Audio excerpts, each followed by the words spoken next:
yang terngiang di otak dulu masih SMP kan, ya lu anak haram, lu anak haram, lu anak haram, kayak gitu. Ngerasa selalu nggak layak. Kalau tahu lu gede kayak gini, kenapa nggak dari dulu gue bunuh lu aja, kayak gitu-gitu. Welcome to Cameo Project. Tekan tombol subscribe-nya yang warna merah ya. Nah, jangan lupa juga pencet tombol lonceng biar dapat notifikasi. Langsung, cus.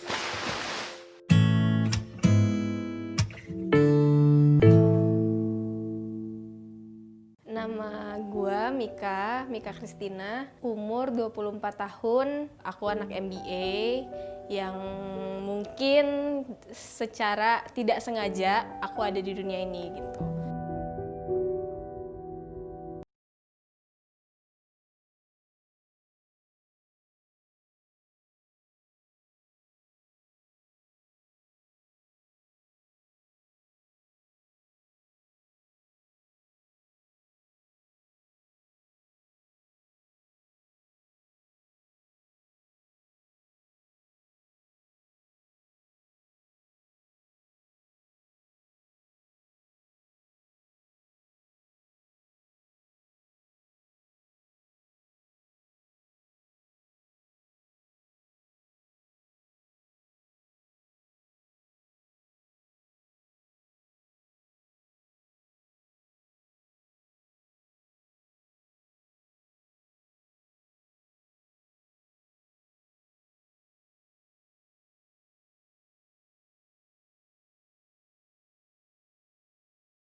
Ngerti, udah sekolah, jadi perlakuan mereka pun mereka juga masih belajar sebagai orang tua gitu. Contoh, dulu kan kita melakukan hal anak kecil tuh yang ya itu wajar dilakukan anak kecil gitu, main pulang kotor kayak gitu. Tapi omongannya nyokap sih ya terutama selalu keluar kata-kata kayak, ya gue nyesel lah lahirin lu, kalau tahu lu gede kayak gini, kenapa nggak dari dulu gue bunuh lu aja, kayak gitu-gitu. Nah itu jadi pertanyaan dalam hati, memang gue bandel banget ya gitu. Jadi pas setelah itu tahu, maksudnya memang anak dari MBA gitu, ya jadi tahu semua omongan-omongan nyokap itu ya memang dari situ gitu. Karena aku tahu aku anak MBA, jadi ya aku ngerasa tahu diri aja.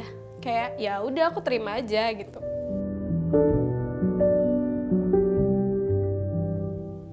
Benci sih.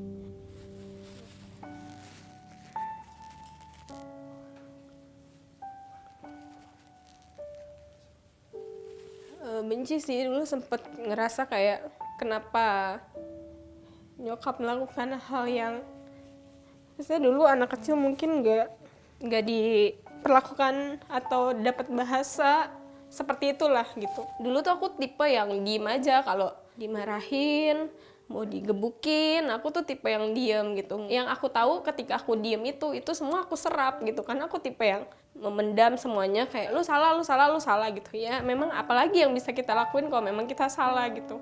Maksudnya di pikiran tuh jadi ya jelas lah kenapa memang nyokap sebegitu nggak sukanya kalau aku melakukan hal-hal yang ngebuat mama marah gitu. Ya udah, lu memang nggak direncanakan, lu memang terlahir kayak gitu dan benci sama diri aku juga gitu, benci sama mama, benci sama keadaan.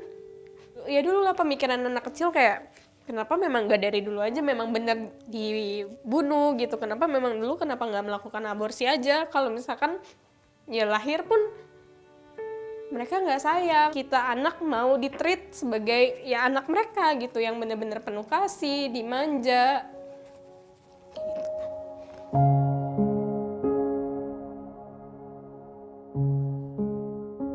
Semua kan jadi ke flashback kan setelah perlakuan nyokap. Kok gue ngerasa diri gue nggak layak ya dimanapun gue berada, di saudara besar, kayak kecil banget lah, kayak Mika mah nggak ada apa-apanya gitu. Itu ngerasa sangat-sangat ditolak gitu. Udah apalagi kan SD juga aku dibully kan.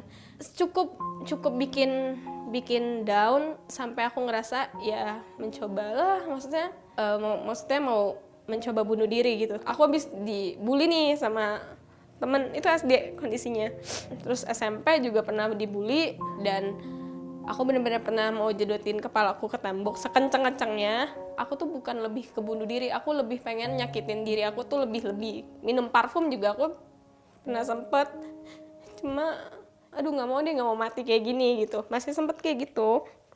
Terus ngadu nih ke mama, misalkan ngadu nih, ya mama Mika diginiin. Tapi mama tuh emosionalnya tinggi dan dia ke sekolah, dia marah-marah, ngomel-ngomelin nih anak yang ngebully aku, terus pulang lagi. Tapi aku balik ke sekolah, aku makin dibully. Makin bener-bener orang kayak, kenapa lu anak ngaduan, kayak gitu kan, dulu anak kecil bilangnya. Nah, karena faktor dibully itu juga ngerasa kayak ada tidak penerimaan diri dalam hati gitu. Nah itu dipertanyakan, kenapa ya? Nah akhirnya sampai di titik SMP aku tahu gitu. Pas banyak belajar kan, kayak baca artikel kayak apa sih yang dialami anak-anak MBA gitu. Oh iya, ternyata anak MBA itu insecuritiesnya lebih tinggi gitu. Lebih kayak ada penolakan dirinya lebih besar gitu. Karena dari lahir aja mereka punya satu sisi kayak mereka banyak kayak emosional yang harusnya di dalam perut gak diterima sama mereka gitu. Nah dulu sempat aku yang ngejadiin pola pikir ini berubah. Jadi dulu mikir masih kayak iya anak haram nggak berguna. Tapi satu sisi akhirnya sharing lah sama beberapa kakak rohani gitu. Nah di situ di titik aku baru ngerasa diterima gitu. Ketika aku berani cerita, tadinya kan aku kayak bener-bener ya udah aku takut salah, takut mikir orang malah jelek lagi ke mamaku gitu. Takut disangka ya memang aku lebay. Akhirnya pas di situlah aku berani cerita sama kakak rohaniku ini. Ya kakak rohani saranin untuk ikut KKR. Nah pas banget nggak tahu kenapa KKR itu berbicara tentang masa depan intinya. Siapa yang takut untuk punya masa depan yang lebih baik gitu. Dia sebutin satu kalimat sih itu, meskipun kita merasa kalau buah itu nggak jatuh jauh dari pohonnya, tapi dalam ketuhanan kita nggak bisa berpikir seperti itu.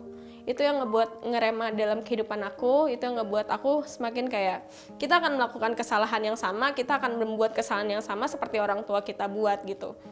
Tapi jatuh seperti apa itu tuh pilihan kita gitu. Kita bisa memilih kok kita bisa jadi seperti apa. Mau jadi seperti mereka kah yang melakukan kesalahan gitu, atau kita membuat gebrakan baru dalam kehidupannya kita untuk ya kita jadi lebih baik gitu. Akhirnya ya satu sisi di KKR itu pun bilang, maksudnya kayak ya kita lahir di dunia ini pun kalau kita lahir dengan kesalahan, punya darah MBA gitu, yang kita akan membuat kesalahan lagi atau kita nggak punya masa depan yang lebih baik, nyatanya enggak gitu. Karena kita lahir pun dengan tujuannya Tuhan, karena Tuhan udah pilih kita gitu. Ya, itu ada beberapa transisi kan, dari transisi yang aku benci banget sama mereka, aku nggak bisa terima diri aku, sampai sekarang di titik aku sangat-sangat bersyukur aku pernah ada di keadaan itu gitu. Dan kalau misalkan aku ulang tahun, aku selalu masih bilang kayak, ya mama makasih ya udah lahirin Mika. Pada masa kecil aku mikir kayak, ih mereka didik aku kayak gitu, nggak kayak anak-anak biasanya. Tapi sekarang aku sangat-sangat bersyukur dengan meskipun mereka melakukan kesalahan, tapi mereka bertanggung jawab untuk mendidik aku dengan caranya mereka seperti dulu gitu. Sampai saat ini aku ngerasa ya mereka sangat-sangat sayang sama aku dan ya berjuang untuk aku juga gitu.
Papa udah ngejadiin aku, udah ngelahirin aku terutama, yang dulu mungkin sangat-sangat menyesal dilahirin di dunia ini. Tapi untuk sekarang, Mika yang sekarang ini sangat-sangat bersyukur punya orang tua yang sangat-sangat bertanggung jawab sama kehidupan anaknya, yang tetap masih mau belajar untuk menjadi orang tua yang lebih baik dan layak untuk anaknya, yang berjuang mati-matian untuk membesarkan yang dengan kondisi mungkin kalian dulu nggak siap gitu.